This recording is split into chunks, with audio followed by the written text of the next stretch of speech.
Oke, halo semuanya. Kali ini saya mau tebarin kartu untuk show kambing ya.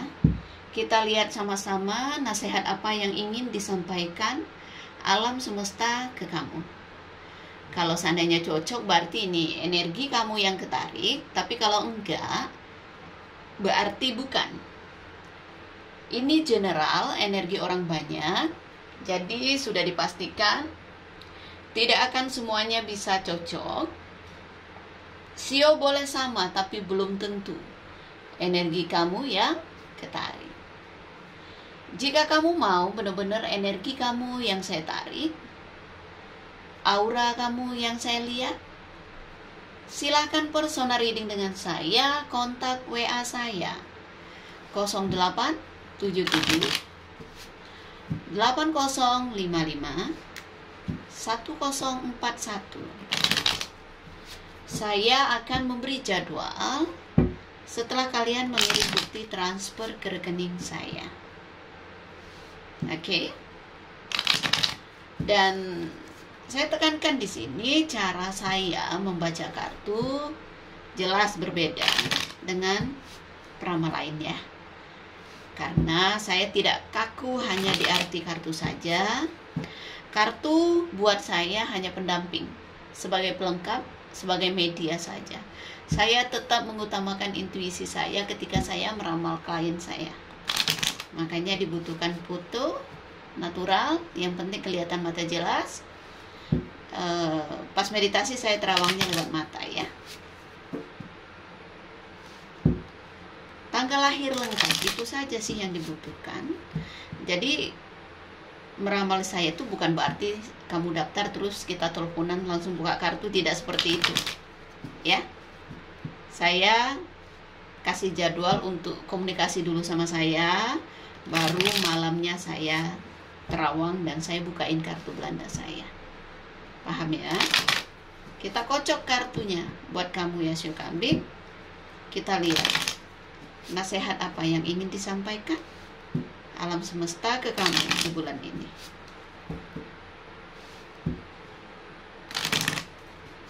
Oke.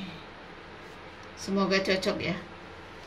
Kalau nggak cocok, berarti bukan energi kamu. Simpelnya seperti itu. Nggak mungkin saya bisa menarik semua energi show kambing. Terlalu banyak. Kita lihat kartu pertama. Kamu dapat kartu apa? Matahari. Positif ya. Kamu harus semangat. Kamu harus ibaratnya punya energi yang positif di awal tahun ini. Harus fokus dengan apa yang kamu kerjakan, karena energi matahari ini sangat-sangat bagus, sangat-sangat positif ya. Artinya apa? Ketika kamu fokus dengan apa yang kamu kerjakan, hasilnya bisa kamu dapatkan. Matahari lambang kehidupan, lambang semangat ya, lambang keberhasilan, lambang kesuksesan. Kartu matahari. Ada sinar yang menuntun kamu. Ada sesuatu yang bisa kamu raih. Oke? Kalau kemarin-kemarin terlalu santai ya, kamu harus lebih fokus lagi, lebih rajin lagi, lebih semangat lagi mengejar apa yang kamu mau. Semangat gak boleh awalnya saja. Jangan kata orang tuh anget-anget tai ayam. Jadi harus ibarat kata tuh ya, ketika kamu semangat ya udah, terbentur dengan kendala apapun ya kamu tetap tidak gampang lemah gitu ya. Harus tangguh. Oke? Harus punya semangat yang membara. Paham ya? Tapi ingat satu hal, segala sesuatu tidak boleh berlebihan. Artinya apa? Ketika kamu sudah mendapatkan apa yang kamu mau, ya jangan lupa diri. Kartu matahari ini kan kalau terlalu dekat dengan matahari ya panas. Jadi sesuatu itu ya harus balance ya, seimbang. Oke? Perjuangan dengan keinginan kita tuh ya harus seimbang. Kita ingin mendapatkan yang lebih ya, kita harus tunjukkan ya dengan apa yang kita perbuat gitu ya. Jangan hanya ingin tapi kamu melakukannya hanya setengah hati, nggak boleh seperti itu. Paham ya? Energi yang bagus, kartu matahari. Ada kartu anjing, disuruh setia, disuruh tekuni, ya. Jadi kamu itu disuruh setia, disuruh tekuni. Anjing itu kan lambang kesetiaan. Sebelum keluar kartu anjing kan saya sudah mengatakan bahwa tekunilah apa yang kamu ingin raih. Fokus, jujur-jujur aja jadi orang, ya. Kartu anjing ini kan kartu yang melambangkan orang yang bisa dipercaya, karakter orang yang baik, ya. Jadi kalau kamu misalnya bekerja dengan orang seperti kartu anjing ini, ya ini akan baik untuk kamu. Tapi seandainya kartu anjing ini mewakili diri kamu, berarti kamu harus jadi orang yang jujur, jadi orang yang apa adanya, ya. Lurus-lurus aja jalannya, seperti itu. Kalau kartu anjing ini mewakili orang yang sudah kamu temui atau akan kamu temui, berarti ada orang yang bisa cocok kerja sama kamu, orang yang bisa dipercaya, orang yang punya pemikiran yang sejalan, ya. Dan energi ini tentunya akan membawa ke arah yang positif, saling menguntungkan. Kalau kita berteman sama orang yang sama-sama kita satu pemikiran, ya perjuangan kita akan lebih, ibaratnya lebih ringan gitu ya. Satu sama lain saling mendukung, satu sama lain bisa saling percaya, punya tujuan yang sama. Tapi ketika kita kerja sama orang yang tujuannya nggak sama, itu makanya suka pecah kongsi, setengah jalan bubar gitu, ya. Wow, ada keberuntungan, hokinya bagus. Jadi jangan sampai terlewatkan ya kesempatan di awal tahun ini. Benar-benar kamu harus manfaatin, jangan sampai berlalu kesempatan yang datang ini. Ini kartu bunga keberuntungan nomor 2. Ini bunga setahun sekali berbunga, artinya apa? Ada kesempatan dari alam semesta yang diberikan ke kamu, dan ini kamu harus ambil, karena tidak selalu datang keberuntungan ini. Oke? Kalau menanyakan tentang hubungan, ada seseorang yang membuat kamu mungkin bergairah ya. Orang di masa lalu kamu yang sampai sekarang kamu mungkin masih belum bisa menghapus kenangan sama orang ini, ya. Di sini bercabang, mungkin kamu sudah menjalin hubungan dengan orang lain, ya, tapi kamu mungkin ada kesempatan bertemu lagi dengan orang di masa lalu ini, dan sebenarnya kamu ada kecocokan, dan orang ini sebenarnya tulus sama kamu. Seperti itu. Masih menunggu, masih berharap bisa bertemu dengan kamu. Walaupun mungkin dia tidak mengungkapkan, tapi secara energi, kalau orang punya ibarat kata energi yang kuat satu sama lain, tanpa sengaja nanti bisa bertemu. Seperti itu. Ada orang yang tulus berharap bertemu lagi dengan kamu, dan ini bisa terjadi. Paham ya? Rezeki, peluang rezeki besar dan peluang rezeki kecil selalu ada ya. Rezeki nggak ada masalah ya. Dikatakan di sini rezeki kamu ada aja, tidak ada halangan untuk rezeki ya. Saya melihat justru rezeki besar, rezeki kecil bisa datang ke kamu. Kita ambil lagi kartunya. Ada kartu gunung es. Nah, di sini kamu dinasehatin bahwa kehidupan itu gak selalu mulus, ada halangan, ada sesuatu yang bikin kita harus berjuang lebih keras lagi. Gunung es terjal, gunung es akan mencair kalau musim berganti ya. Artinya apa? Segala sesuatu tidak bisa dipaksakan. Ikutin aja aliran alam semesta, aliran airnya gimana gitu, jangan melawan arus ya, seperti itu. Mungkin ada yang membuat kamu terpancing emosi atau apa, jangan terpancing, karena ini energi ngeblok gitu ya. Jadi ketika kamu pikiran baik, ketika kamu energinya positif, justru gunung es ini bisa kamu lewati. Tapi kalau kamu energinya negatif, justru gunung es ini akan terasa berat buat kamu ujiannya ya. Mungkin ada kendala apa ya, kamu menghadapinya dengan emosi ya, semuanya terasa berat ya. Belajarlah untuk lebih rendah hati, lebih meredam ego, jangan kaku jadi orang. Harus bisa menerima masukan dari orang lain. Dikritik bukan berarti kita itu jelek, tidak. Tapi ketika kita dikritik, justru kita bersyukur loh. Jadi kita tahu apa yang harus kita perbaiki gitu. Kadang-kadang kita tidak bisa hanya menilai diri kita sendiri. Penilaian orang lain itu kadang-kadang penting juga sih. Cuma ya jangan sensitif, jangan gampang tersinggung. Dikasih masukan sama orang yang mungkin nggak selevel atau gimana, harus diterima juga.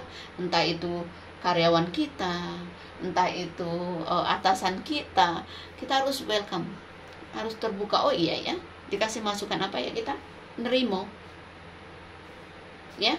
Jangan ibaratnya keras kepala, jangan hanya mikir oh saya yang lebih tahu, nggak boleh begitu ya. Di sini terkadang ya, kalau ini perasaan ya mungkin kamu ada yang kamu rasakan yang mungkin kamu takut untuk memulai sesuatu, misalnya hubungan ya, entah itu dari orang masa lalu atau masa depan ya. Ada rasa tidak percaya diri, ada rasa mungkin sedikit ada trauma di masa lalu yang membuat kamu agak lebih berhati-hati lagi untuk memikirkan soal perasaan ya. Tapi jangan seperti ini, tidak semua orang itu sama. Pikiran kamu harus terbuka bahwa tidak semua orang punya karakter yang seperti itu gitu ya. Jangan trauma. Belajarlah untuk lebih menghargai hidup kamu. Toh kalau memang ada yang memperhatikan kamu ya welcome aja. Nggak usah menutup diri. Yang tadi saya bilang, bisa dari orang masa lalu yang datang lagi ke kehidupan kamu, dan kamu mungkin agak jaga diri itu, jaga jarak gitu, karena kamu pernah mungkin mengalami kecewa. Lihat di sini kartu rubah, hati-hati ya, mungkin tidak semua orang yang ada di dekat kamu itu tulus. Ada juga orang yang mencari keuntungan sama diri kamu. Kartu rubah, orang yang mulutnya manis ya, kamu nggak boleh terlalu percaya gitu ya. Kamu harus hati-hati, orang seperti ini bisa menimbulkan masalah, licik gitu ya. Wow, ada ular di sini. Lebih hati-hati lagi ya. Ular itu kan bercabang. Ular itu lidahnya itu kan bahaya gitu ya. Kadang-kadang ada orang yang bermuka dua, ada orang yang ibaratnya memanfaatin situasi. Jangan sampai kamu lepas kontrol, misalnya kamu usaha, kamu menyerahkan ke orang yang sebenarnya kamu nggak tahu orang itu sebenarnya. Takutnya apa? Manipulasi ya. Hati-hati orang yang bisa membawakan masalah untuk kamu. Rubah dan ular ini 11-12. Kalau rubah ini mewakili orang yang bakal kamu temui, berarti ada orang licik yang bersikap seperti orang baik gitu. Bisa juga seperti itu ya, manipulasi. Orang ini pintar, dia datang kalau dia merasa diuntungkan, mendapat keuntungan ya dia akan enjoy orangnya. Tapi ketika dia merasa dirugikan, 1000 macam cara dia bisa melakukan sesuatu. Ular bisa nusuk dari belakang. Hati-hati, jangan ada orang yang mengkhianati kamu. 3 kartu ini memang negatif. Keambil kartu negatif, berarti selain ada hal baik yang bisa kamu dapatkan, tapi ada orang-orang juga yang mengintai kamu, orang-orang yang mencari kelemahan kamu. Kamu harus tenang ketika menghadapi apapun masalah. Justru kalau kamu bekerja sama orang yang seperti ini ya, dari satu sisi mungkin dia kamu butuhkan, tapi satu sisi lagi kamu harus lebih berhati-hati ya. Cara kerjanya mungkin kamu suka ya, orang yang bisa kerja ya. Rata-rata ular dengan berubah ini orang pinter, licik. Tapi mungkin kamu sedia payung sebelum hujan. Kalau kerja sama orang begini ya, ibarat kata tuh perjanjian atau apapun harus tertulis jelas ya. Jangan endingnya jadi masalah. Oke? Cukup hati-hati aja, nggak perlu menghindari orang seperti ini ya. Kita ganti lilinnya. Dan kalau di dalam rumah tangga, sepertinya ada kemungkinan di antara kalian mendatangkan orang ketiga dalam hubungan rumah tangga ya. Jadi hati-hati ya. Ular ini kan manipulasi ya, hubungan yang ibarat kata sembunyi-sembunyi gitu. Ya. Jangan terlena, karena apa? Orang yang datang ke kamu itu belum tentu niatnya tulus. Mungkin hanya untuk senang-senang, atau dia mau mengambil sesuatu sama kamu, dan ini bisa jadi kayak bom waktu ya, masalah buat kamu. Ya. Sepandai-pandai tupai melompat bisa jatuh gitu. Artinya itu kalau kamu selingkuh ya bisa ketahuan. Oke? Dan jaga diri kamu supaya tidak terlalu larut kalau yang berumah tangga ini ya, dengan ibaratnya tuh gini, perpetualangan kamu, karena saya tidak melihat sesuatu yang baik ya, justru akan menimbulkan masalah. Kembali lagi ke diri kamu sendiri. Ini simple aja ya. Kalau mau detail ya silahkan personal reading ya. Setiap saya bikin tebaran bulanan ya paling simple aja. Oke? Silahkan konsultasi dengan Jemponda, biaya konsultasi 2 juta rupiah. Terima kasih banyak, salam damai dari saya. Namaste, Namo Buddhaya, bye, thank you.